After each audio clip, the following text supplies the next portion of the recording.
नमस्कार, स्वागत है आप सभी का ध्येय टीवी के डेली एमसीक्यूज प्रोग्राम में। मेरा नाम है केसरी पांडे।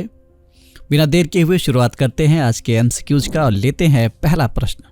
नियो बैंक के संबंध में निम्नलिखित में कौन सा अथवा कौन से कथन सत्य हैं? पहला, नियो बैंक एक तरह का 100% डिजिटल बैंक है जिसकी कोई शाखा नहीं होती है। दूसरा, हाल ही में भारतीय रिजर्व बैंक ने नियो बैंक को लाइसेंस दे दिया है। और तीसरा, रेजर पे एक्स, जुपिटर, नियो और ओपन आदि भारत के शीर्ष नियो बैंक के उदाहरण हैं। आपके ऑप्शंस हैं ए केवल 1 और 2, बी केवल 1 और 3, सी केवल 2 और 3 अथवा डी 1, 2 और 3।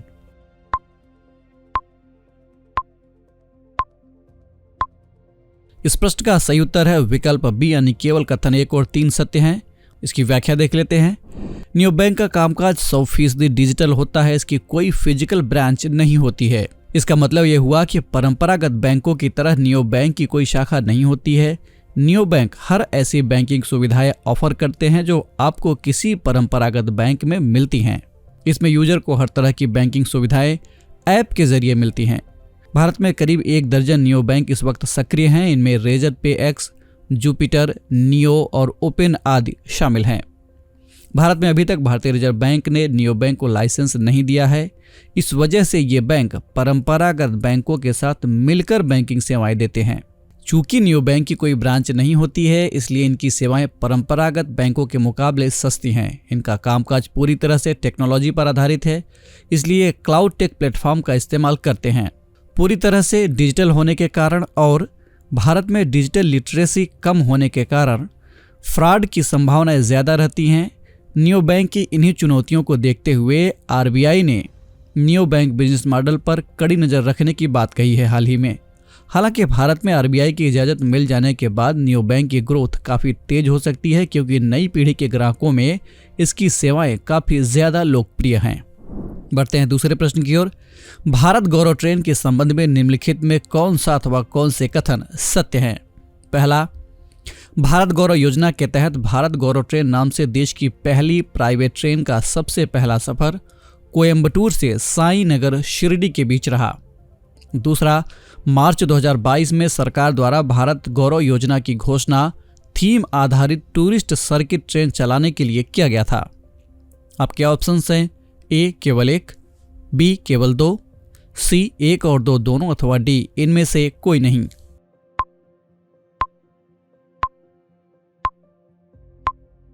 इस प्रश्न का सही उत्तर है विकल्प ए यानी केवल कथन 1 सत्य है।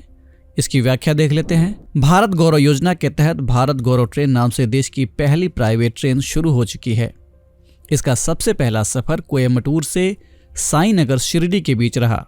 ये ट्रेन कोयंबटूर उत्तर से साईनगर शिरडी के लिए 14 जून 2022 को शाम 6 बजे शुरू होकर 16 जून 2022 को सुबह 7:30 बजे यानी 7:25 पर साईनगर शिरडी पहुंची।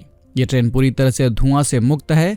आपात समय के लिए इस ट्रेन में डॉक्टर्स भी उपलब्ध रहेंगे। भारत गौरव योजना के बारे में आपको बताएं तो 23 नवंबर 2021 को रेल मंत्री अश्विनी वैष्णव ने थीम आधारित टूरिस्ट सर्किट ट्रेन भारत गौरव ट्रेन का ऐलान किया था। इस योजना का लक्ष्य भारत के ऐतिहासिक स्थानों और समृद्ध सांस्कृतिक विरासत को रेल रूट से जोड़ना है। बढ़ते हैं तीसरे प्रश्न की ओर। भारत आसियान संबंधों के बारे में निम्नलिखित में कौन सा अथवा कौन से कथन सत्य हैं? पहला, भारत आसियान का संस्थापक सदस्य देश है। दूसरा, साल 2022 में भारत आसियान संबंधों के 30 साल पूरे हो रहे हैं। और तीसरा, आसियान भारत की एक्ट ईस्ट नीति और व्यापक हिंद प्रशांत की दृष्टि के केंद्र में है। विकल्प हैं ए केवल 3, बी केवल 1 और 3, सी केवल 2 और 3 अथवा डी 1, 2 और 3।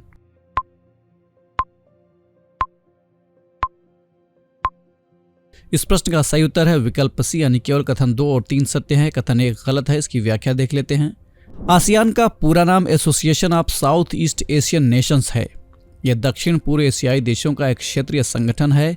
इस संगठन को बनाने का उद्देश्य एशिया प्रशांत के उपनिवेशी राष्ट्रों के बढ़ते तनाव के बीच राजनीतिक और सामाजिक स्थिरता को बढ़ावा देना है। वर्तमान में Brunei, Cambodia, Indonesia, Laos, Malaysia, Myanmar, Philippine, Singapore, Thailand और वियतनाम इसके 10 सदस्य देश हैं।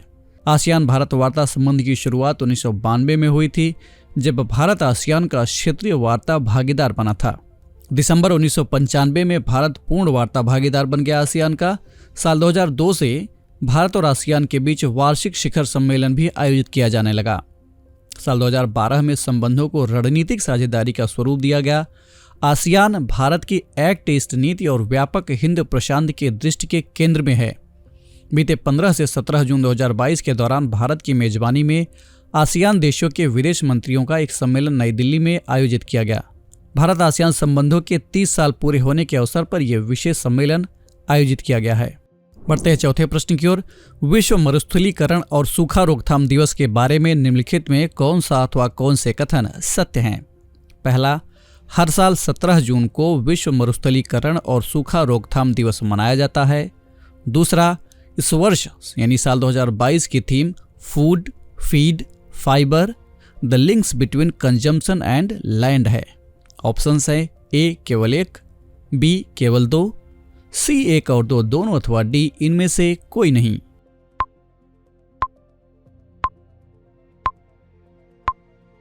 इस प्रश्न का सही उत्तर है विकल्प ए यानी केवल कथन 1 सत्य है, कथन 2 गलत है। कैसे गलत है इसके लिए देख लेते हैं व्याख्या को। आज यानी 17 जून को विश्व मरुस्थलीकरण और सूखा रोकथाम दिवस है। हर साल 17 जून को विश्व मरुस्थलीकरण और सूखा रोकथाम दिवस मनाया जाता है। इस साल 2022 की theme rising up from drought together है। संयुक्त राष्ट्र ने 1995 में मरुस्थलीकरण से निपटने के लिए संयुक्त राष्ट्र सम्मेलन के मसौदा तैयार किए जाने के बाद इस दिन की घोषणा की थी। विश्व मरुस्थलीकरण दिवस के अवसर पर 3 मुख्य बातों के द्वारा मरुस्थलीकरण को रोकने के प्रयासों को गति दिया जाता है। पहला, भूमि के अपरदन को रोकना। दूसरा, सूखे के प्रभाव को प्रत्येक स्तर पर कम करने के लिए काम करना। और तीसरा, नीति निर्धारकों पर मरुस्थलीकरण संबंधी नीतियों के निर्माण के साथ ही इसे निपटने के लिए कार्य योजना बनाने का दबाव बनाना। बढ़ते हैं आज के इस कार्यक्रम के अंतिम प्रश्न की ओर यानी 5वें प्रश्न की ओर। पृथ्वी 2 मिसाइल के संबंध में निम्नलिखित में कौन सा अथवा कौन से कथन असत्य है, यानी आपको गलत कथन बताना है। आपके ऑप्शंस है ए, ये कम दूरी तक मार करने वाली एक बैलिस्टिक मिसाइल है। बी, इस मिसाइल को प्रोजेक्ट डेविल के तहत बनाया गया है। सी, इसका रेंज 350 किलोमीटर है और ये 500 किलोग्राम वजनी हथियार ले जाने में सक्षम है। अथवा ऑप्शन डी, इसे भारतीय थल सेना में शामिल किया जाएगा।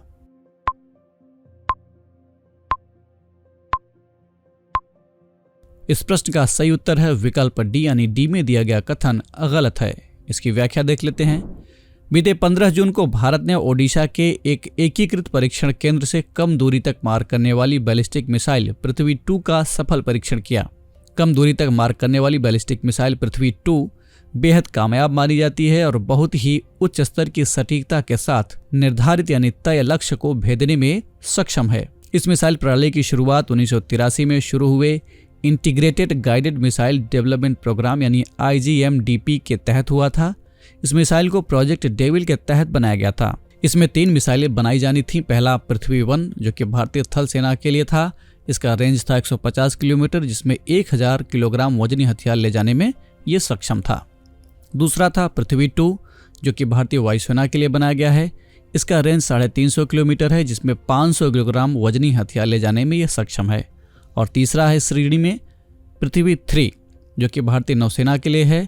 1000 किलोग्राम वजनी हथियार उठाने में सक्षम है और इसका रेंज भी 350 किलोमीटर ही है। तो ये था आज का डेली एमसीक्यूज कार्यक्रम। कमेंट करके हमें ज़रूर बताइएगा कि आपके 5 में से कितने प्रश्न सही हुए। अगर आपको ये कार्यक्रम अच्छा लगा तो DIS के इस चैनल को लाइक, सब्सक्राइब अथवा शेयर करना ना भूलें। साथ ही बेल आइकन भी प्रेस करें ताकि आपको हमारे आने वाले सभी प्रोग्राम्स का नोटिफिकेशन मिलता रहे। हम फिर मिलेंगे एक नए कार्यक्रम के साथ। तब तक के लिए पढ़ते रहिए और बढ़ते रहिए। नमस्कार।